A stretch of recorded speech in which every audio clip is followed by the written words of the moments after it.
Obviously, disappointed in our loss the other night. Yet, there's some positive things I think you can take out of it. There's some things that obviously we've got to continue to keep correcting and getting better at. Coach Gundy and his staff, they do a great job, and their guys are playing well. Came in here extremely hot and gave us a couple of good punches there early. I thought our guys stayed resilient, bounced back, and played extremely well to finish up the first half. And really just needed to come back out and reestablish some things in the second half. We didn't do a great job of that. We've got to do a better job there. But overall, we've got to continue to keep growing and learning. These are difficult games. Our schedule is extremely tough. Yet I know our guys are ready and prepared for it. That challenge is again this week. Wyoming is coming in here 3-0, beat an SEC Missouri team the first week, and really they're 3-0, but they're 7-0 because I think they finished up the season with 4 straight wins, and then have carried that over into this year. So, no, we're playing an extremely hot team right now, and they're very well coached. Coach Bowl, I've never had the opportunity to meet him. I've seen him across some things as we've been at conventions and other things together, but never had the opportunity to meet him. Just I don't know how big his trophy case is, but it's really large. He's got a bunch of them. He's had a great career, done a great job wherever he's been, and so excited to step on the field and our two teams go after it a little bit. But they've got a talented football team. They run the ball extremely well. I think their passing game is starting to kind of work its way around. And defensively, man, they give you a lot of different looks, and they're flying around and creating havoc. So it's going to be a great contest for us, and we're excited about it, ready to get back on the practice field, try to correct some of these things that are going on right now, and get a chance to continue to keep growing and getting better. Looking at your schedule and how difficult it is, you can assume that there are going to be a lot of close games. And so you had chances in the second half, some in the red zone and some on defense as well, to make kind of that key play that can really turn a game or keep you in a game.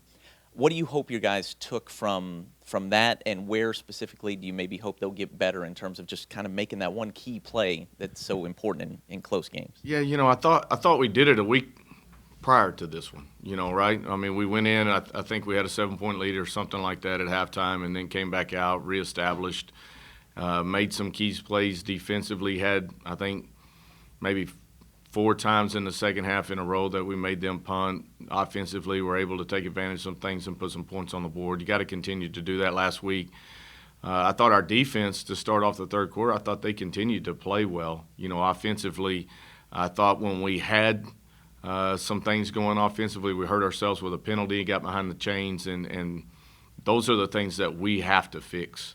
And we're going to get fixed. So as we continue to keep maturing, especially up front, I think those things will start eliminating themselves. Obviously, we're going to put a very large emphasis on those things this week.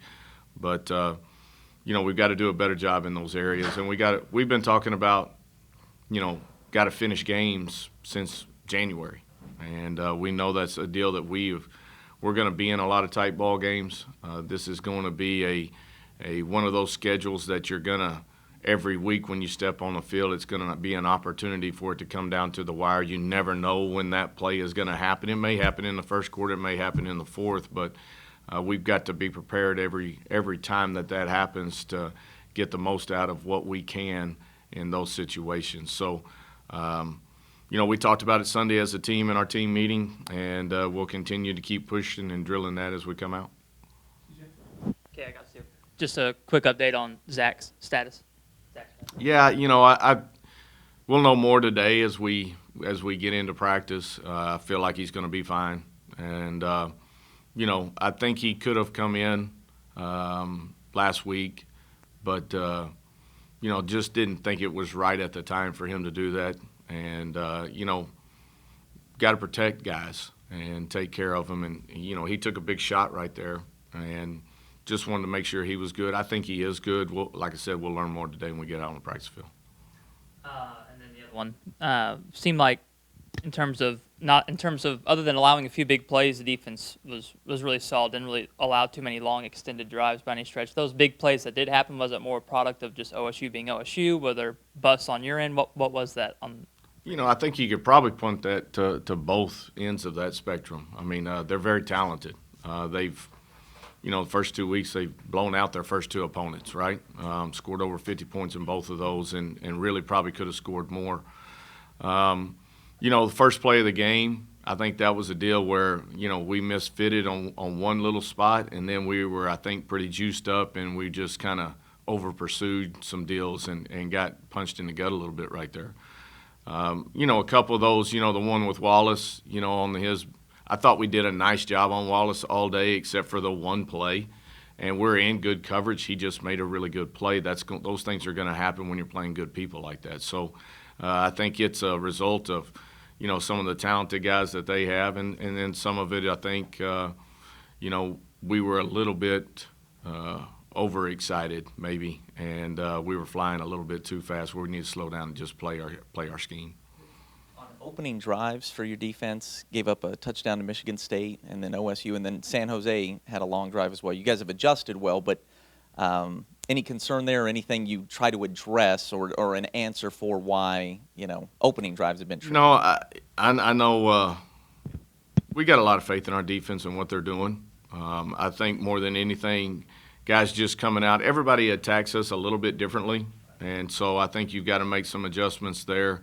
I think we do have to do a better job of coming out and being a little bit more attacking, maybe is the right word to use, in those first drives. I know Coach Gillespie is not happy with that point, and we talked about it, but obviously we've got to continue to improve because really from about play, I don't know what play that was in the game when Reggie made the pick, but, that drive, from that point until kind of late into the fourth quarter, that stint in the middle right there, I thought our defense did an unbelievable job of corralling things. Yeah, to follow up. Like if you guys had waited till halftime to make adjustments, it would have been over. Talk about in-game, it seems like you guys have done a really good job, especially after just kind of the first drive or first couple. Gillespie and the defense seem to get some things figured out. Yeah, and I think a lot of it is just when you get into games and you've been practicing, you've been drilling it all, you've got a couple of tendencies and things, and then all of a sudden everything kind of goes out the window and you've got to line back up. I think we're kind of sitting back a little bit right there where we need to be a little bit more aggressive in some areas, and I think Coach Gillespie would probably echo the same thing, just wanting guys to really fit gaps and play well, but play within the scheme, don't get out of the scheme, because a lot of times that's what happens. I'm so juiced up and I try to do more than what the scheme is making me do, and then all of a sudden I'm the one getting out of place. So we got to do a better job there, and then offensively kind of in that same boat. I mean, we've got to, week 2 we came out and I thought really set the tone for the rest of the game with the drive that we had. Week 1 we did not do that, and obviously last week we didn't. But we got a drive going, got some things going there, kind of the latter part of the first quarter, and then we're able to kind of capitalize and really create some momentum, and thought we were playing and using the things that we have to our advantage throughout the second quarter. When we were talking about Wyoming earlier in here, we just kept talking about the defense and the running game. Mm-hmm. Seems like when we talk about TU, that's kind of the same thing we talk about TU. Do you see a lot of similarities between you guys and Wyoming? I don't know. I hadn't really looked at it from that sense. I know they do a really good job running the football, but they're doing it so differently than probably what we are. They use a ton of different personnel groupings. Within those groupings, formationally, you'll have 12 personnel come on the field, and it's in one set. Another set of 12 personnel comes on the field, and they may be in the exact set or a completely different set. And so you've got to do a really good job of managing who's coming in the game and who's not. They're a much probably heavier formation run team than we are. But I think just like in any sense, both of us want to be balanced about what we do, and we're continuing to work towards that. I think our defense is playing extremely well, just like theirs. Again, they're a four-man front. But they're doing a lot of different things up front where they're twisting and slanting and moving people, and the blitz packages that they're using, it's pretty extensive. You mentioned the 7-game winning streak overall for them, and in the 3 games this year, I don't think they've outgained an opponent yet, but it seems like they've kind of got a formula for how they win, and everybody understands that. Is that what you see, a team that's just kind of understands they're what makes finding- them good? And Yeah, they're just finding ways to win. I mean, when you look at the Missouri game, I mean, I think they had a pick six and a fumble recovery, both for touchdowns, and then had some special teams things that have kind of changed the course of a game. And then, their running game has been difficult for people to stop, and they've just managed things and just continue to keep pounding you and eventually getting points on the board. So they've fallen behind in games. They've come back. They've had the spectrum of that. So I think they're a team that's playing pretty hot right now and just finding ways to win. You guys are going to finish non-conference without playing a team with a loss. I mean, every team you've played has been undefeated at the time. I mean, what are kind of the benefits of having that tough non-conference schedule before you go in? Are there benefits, or are there? I don't know. Can you tell me?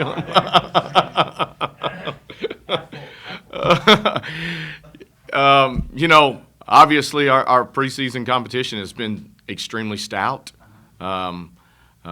But let's not lose focus on what our conference is doing right now, too. Every game in conference is going to be a battle. And there's not a team, in my opinion, as you look down our list, there's nobody on there that you just feel like you're going to line up and just play and be fine. I mean, you're going to have to – it's going to be a battle every week. And so our conference continues to keep improving. We are improving with that.